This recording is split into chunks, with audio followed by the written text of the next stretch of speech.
Assalamualaikum warahmatullahi wabarakatuh. Di video kali ini saya akan menjelaskan materi tentang menulis autobiografi. Latar belakang.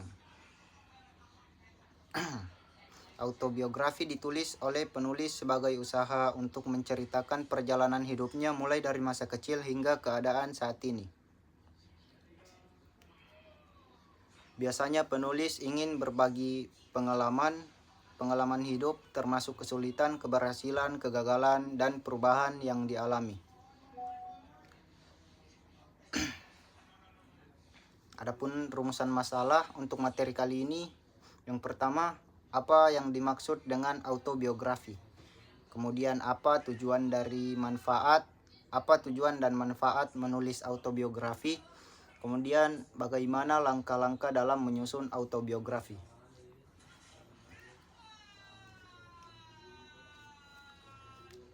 Tujuan penulis menjelaskan pengertian autobiografi secara terperinci. Yang kedua, mendeskripsikan langkah-langkah yang dapat diterapkan dalam menulis autobiografi. Kemudian menjelaskan tujuan dan manfaat autobiografi. Adapun tujuan menulis autobiografi untuk memberikan gambaran tentang perjalanan hidup penulis secara personal, membagikan pengalaman, keberhasilan, kegagalan, dan pelajaran yang didapat selama hidupnya.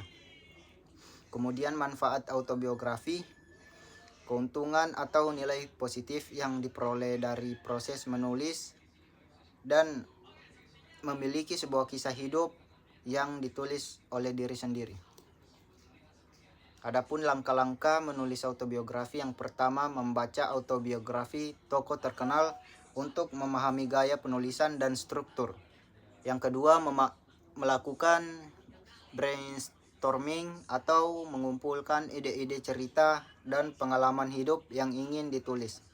Kemudian membuat garis besar tulisan untuk memudahkan pengembangan isi menjadi paragraf-paragraf narasi.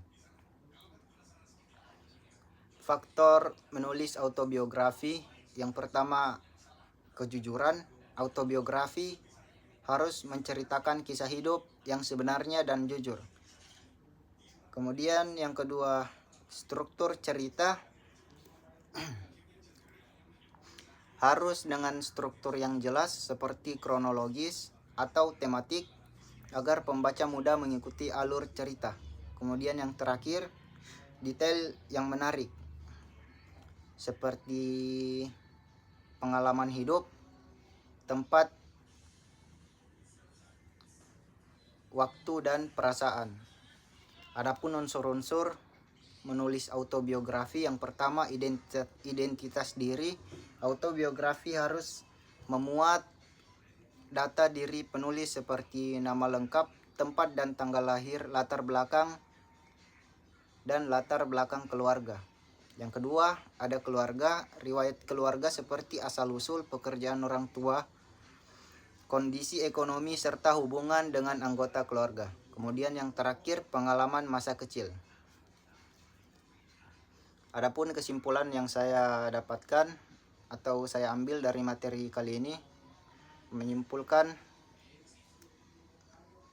bahwa menulis autobiografi adalah proses yang bernilai tinggi, bukan hanya sebagai dokumentasi pribadi, tetapi juga sebagai alat refleksi dan sumber inspirasi bagi orang lain.